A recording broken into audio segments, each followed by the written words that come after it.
hours in these encounters, it's unbearable, and it needs to become intolerable. This young officer, I don't know what she was thinking. I don't know what she was thinking, but I'm very, very troubled by that. I'm very, very troubled by that. And we have to be very careful. So, I mean, these things are terrible. That was, in my opinion, that was a terrible situation. And we've seen others. And the police are aware of that too. By the way, the police are troubled by it too. They look at it. Now, did she get scared? Was she choking? What happened? But maybe people like that, people that choke, people that do that, maybe they can't be doing what they're doing. Okay? They can't be doing what they're doing. That was Donald Trump talking to a group of pastors in Cleveland just today. So, David Katz, actually first to you as the sort of law enforcement representative on the panel. I mean, he is the self-proclaimed law and order candidate, but to hear those words, perhaps choked, does that surprise you that he said that? First of all, he doesn't know, and I don't know, none of us know exactly what happened at the moment the shot was fired. Was it an accidental discharge?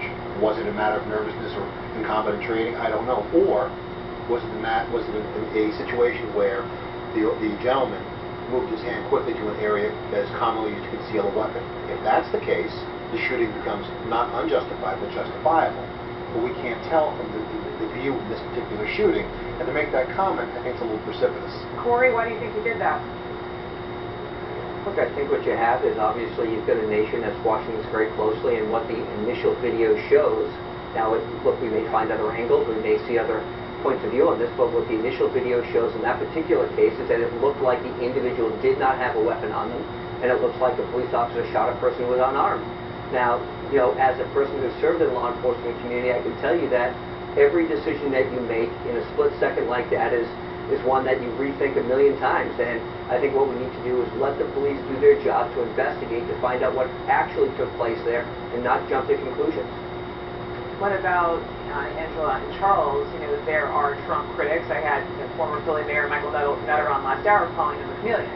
Here he was talking to a group of black pastors in Cleveland, whereas we have seen him before speaking to fraternal order police, praising police. Do you think he changes his tone depending on the audience?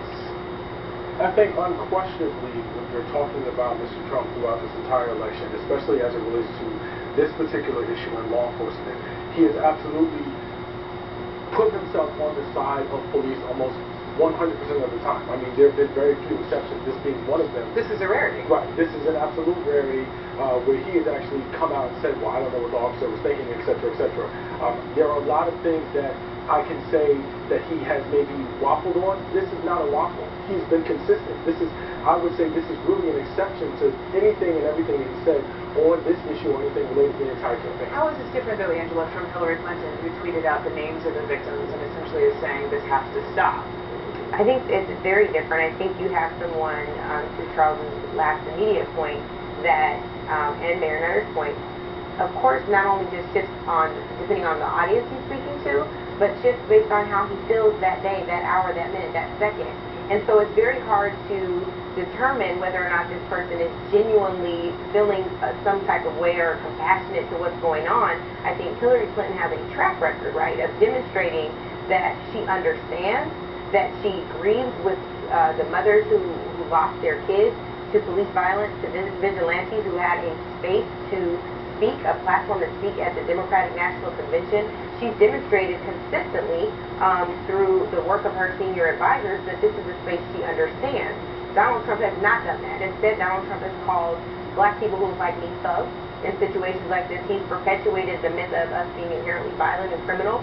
And in this one instance, he's done something very different. Unfortunately, it's taken away by the fact that moments before, Don King is introducing him and is using Negro and the N-word, and Donald Trump is in the back smirking. So I don't find it to be genuine either. I also think it's really important to note that Donald Trump has made this about this one incident. Whereas at least, at a minimum, Hillary Clinton has at least somewhat acknowledged that this is a systemic problem that needs to be addressed. And I think that that's an important contrast if you're going to look at how they've handled the situation. Okay, hang on. I do want to go back to Corey Lewandowski just to respond to especially Angela's point, and then we'll move on to Don King and the N-word. Corey? You know, Brooke, I think it's very interesting that, you know, when Donald Trump doesn't show empathy, he's criticized. When he doesn't go to a black community, he's criticized. When he does go to a black community and says the things that the nation is feeling right now, which is, hey, let's find out what's going on first, he's criticized. And if you remember, it wasn't that long ago, unfortunately, where there was a police incident where an officer shot an individual who was running away from him in the back down south. And Donald Trump not only criticized that individual, but criticized, you know, the practices that that individual employed. And that was a black individual who was running away from an officer who was shot in the back on multiple times. Donald Trump came out and spoke very, very adamantly against that officer. So what I find is the criticism right now that Donald Trump is saying, you know what, we have to understand what went on first, and he's being criticized for asking people to look at the facts, and if something didn't go right, then that person should be held accountable. That's what a leader does.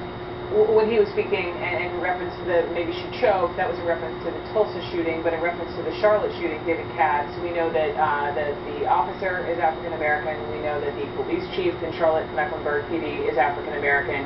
Does race matter? Okay. First of all, listen, this particular incident, as far as we know. Which one are you referring to? Charleston. Yeah. It's actually Charlotte. Charlotte. Sorry. You've got an individual who gets out of a car with a firearm, an individual with a criminal record, which included, don't shake your head, included carrying a concealed weapon. So there is a predicate to this. The officer who responds is African American, so please explain to me how race is an issue there. I'm happy to do Hold on, that. let me finish the point. By all accounts from the police department, I understand we're going to have, he was reading, he was going to church, he was ready to deliver Christmas presents, I get that. Wow. But from all accounts right now, we have a guy getting out of a car with a firearm. We have an officer telling him repeatedly, drop the weapon. The officer discharges the weapon. That is a 100% justifiable shooting. Please explain to me how, with an officer with a black I want you to respond. how that is racist. Quick break. Quick break. We'll be right back with Angela's response. You both have a perfect driving record.